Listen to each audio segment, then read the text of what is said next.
মুহররম মাসটি বছরের হিজরি বর্ষের প্রথম মাস। এই মাসটির নানান তাৎপর্যপূর্ণ দিক আছে।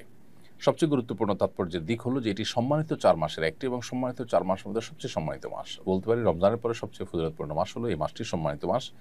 যে মাসকে নবী সাল্লাল্লাহু আলাইহি ওয়াসাল্লাম শাহরুল্লাহ বা আল্লাহর মাস বলে আখ্যায়িত করেছেন। যদিও সব মাসই আল্লাহর, কিন্তু এটির বিশেষ মর্যাদা এটা প্রমাণ করে আল্লাহর মাস বলাতে নবী সাল্লাল্লাহু আলাইহি ওয়াসাল্লামের পক্ষ থেকে।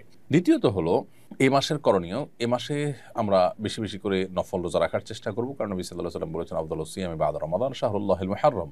রমজানের পরে সবচেয়ে উত্তম রোজা হলো আল্লাহর মাস মুহররম মাসের রোজা। এই মাসে আশুরার দিন রয়েছে, অতএব আশুরার দিন উপলক্ষে বিশেষভাবে 2 দিন ব্যাপী রোজা রাখা, 9 এবং 10ই মুহররম অথবা 10 বা 11ই মুহররম, এই দিন 2টা দিন রোজা রাখা হলো সুন্নাহ।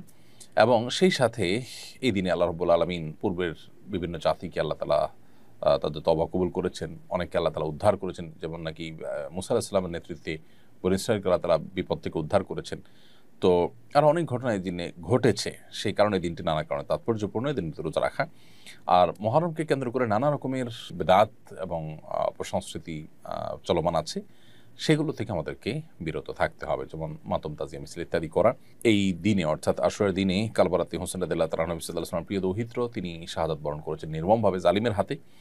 সন্দেহাতীতভাবে এটি আমাদের জন্য বেদনাদায়ক একটি অধ্যায়, কিন্তু সেটাকে কেন্দ্র করে সারা জীবন বা বছরকে বছর শোক পালন করা এটা শরিয়া সিদ্ধ নয়। নবী সাল্লাল্লাহু আলাইহি ওয়াসাল্লাম তার ওয়াফাতেও আমরা এ ধরনের শোক পালন করি না। সবচেয়ে বড় কথা হলো নবী সাল্লাল্লাহু আলাইহি ওয়াসাল্লাম নিজে পরিষ্কারভাবে বলেছেন যে 3 দিন পর আর কোনো শোক পালন করা যাবে না, সর্বোচ্চ 3 দিন পর্যন্ত শোক পালন করা চলবে।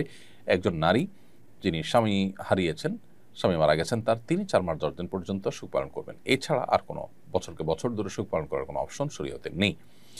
সেসব কারণে তাজিয়া মিছিল ইত্যাদি এবং শোকের পোশাক পরা, মাতম করা, নিজের দেহে নিজে আক্রমণ করা এবং আরও নানাবিধ বিদআত আমাদের সমাজে প্রচলিত আছে, সেগুলো মুহররমকে কেন্দ্র করে আমরা বর্জন করে চলতে হবে, কারণ এগুলোর সাথে ইসলামের কোনো সম্পর্ক নেই। হিজরি নববর্ষকে স্বাগত জানিয়ে 2-1টি জায়গায় আনন্দ মিছিল হয়েছে, এ ব্যাপারে শরীর কোনো নিষেধাজ্ঞা আছে কিনা? হিজরি নববর্ষকে স্বাগত জানিয়ে মিছিল করা এটা মূলত ইসলামিক কোনো কালচার না, এটা পাশ্চাত্য কালচার, যেটি মুসলমানরা ওদেরকে দেখে দেখে অনুকরণ করছে, যেটি দুর্ভাগ্যজনক। নবী করিম সাল্লাল্লাহু আলাইহি ওয়াসাল্লাম বলেছেন লা তাত্তাবিউন্না সুনানা মান কানা ক্বাবলাকুম শিবরান বিশিবরিন ওয়া দিরাআন বিযরাইন আও কামা ওয়ারাদা ফিল হাদিস। নবী সাল্লাল্লাহু আলাইহি ওয়াসাল্লাম বলেছেন, তোমরা তোমাদের পূর্ববর্তী জাতি যারা, তোমাদের পূর্বে যারা পৃথিবীতে এসেছে, তাদেরকে তোমরা অনুসরণ করবে একেবারে তারা 1 গজ হাঁটলে তোমরা সেই 1 গজ হাঁটবে, তারা 1 বিঘত পরে পা রাখলে তোমরা 1 বিঘত পরে পা রাখবে, অর্থাৎ তাদের পদাঙ্ক অনুসরণ করবে। তখন সাহাবা ইকরাম বলেছিলেন, হে আল্লাহর রাসূল, তারা কি ইহুদিরা? নবী সাল্লাল্লাহু আলাইহি ওয়াসাল্লাম বলছেন, হ্যাঁ, তারা ছাড়া কারা? তো যে ইহুদি নাসারারা তাদের অনুকরণ করতে গিয়েই মূলত আজ নবী সাল্লাল্লাহু আলাইহি ওয়াসাল্লামের সেই ভবিষ্যদ্বাণীর বাস্তবায়ন আমরা দেখতে পাচ্ছি। সেটা করতে গিয়ে মূলত তারা যেরকম খ্রিস্টীয় নববর্ষকে উদযাপন করে, ঠিক একইভাবে আমরাও হিজরি নববর্ষকে উদযাপন করছি। হিজরি সনের গণনা শুরু হওয়ার পর থেকে সাহাবা ইকরাম, তাবিঈন, সোনার যুগের কোনো স্বর্ণ মানব কেউ এই জাতীয় আপনার নববর্ষকে উদযাপন করেনি। মুসলমান জীবনে, জাতীয় জীবনে 2টি ঈদকে উদযাপন করবে। এর বাইরে এসব বর্ষ বরণ বা বর্ষকেন্দ্রিক বর্ষের নববর্ষ কেন্দ্রিক যে উদযাপন আছে, এগুলো অগ্নিপূজক এবং পেগানদের থেকে, প্রকৃতি পূজারী থেকে এসেছে এবং সেটা এখন ধারণ করে আছে পৃথিবীতে ইহুদি খ্রিস্টানরা। দুর্ভাগ্যজনকভাবে মুসলমানরা সেদিকে পা বাড়িয়েছে, তাদের নিজস্ব কালচার এবং সংস্কৃতি যা আছে সেটা তারা অনেকে ভুলে গেছেন। এজন্য এটা বর্জন করা উচিত, এটা আমাদের সংস্কৃতির সাথে সাংঘর্ষিক। কোনো জাতি যখন অন্য জাতির সংস্কৃতির মধ্যে নিজেদেরকে বিলীন করে ফেলে, তখন তাদের অস্তিত্ব সংকটের মধ্যে পড়ে এবং হুমকির মধ্যে পড়ে, তাদের স্বকীয়তা হারিয়ে যায়। আমি 25 বছর বয়সী একজন যুবক, আমার পরিবার বারবার বিয়ের জন্য চাপ দিচ্ছে, কিন্তু আমি এখনও মানসিকভাবে প্রস্তুত নই এবং দিনদার কোনো পাত্রীর খোঁজও পাইনি। আমি চাই সময় নিয়ে সিদ্ধান্ত নিতে, কিন্তু এতে পরিবার আমার প্রতি বিরক্ত। আমি কি গুনাহগার হচ্ছি? এটা কি পিতামাতার অবাধ্যতা হিসেবে বিবেচিত হবে? যদি আপনি 25 বছর বয়সী যুবক হয়ে থাকেন, তাহলে বিবাহের যথেষ্ট বয়স আপনার হয়ে গেছে। এমত অবস্থায় আপনার চরিত্র হেফাজতের জন্য বিবাহ করাটাই হলো শরিয়ার নির্দেশনা। সেক্ষেত্রে আপনার পরিবার যখন বিবাহের জন্য আপনাকে চাপ দিচ্ছেন, তাহলে সেটা শরিয়ার চাহিদাকেই তারা বাস্তবায়ন করতে চাচ্ছেন, তাদের এই চাপ দেওয়াটা অযৌক্তিক নয়। এখন প্রশ্ন হলো যে আপনি এই মুহূর্তে বিবাহ করার জন্য শারীরিকভাবে প্রস্তুত কিনা। শরিয়ার দৃষ্টিকোণ থেকে মোহর এবং স্ত্রীর ডাল ভাত জোগাড় করার মতো অবস্থা থাকলেই আপনি বিবাহ করতে পারেন।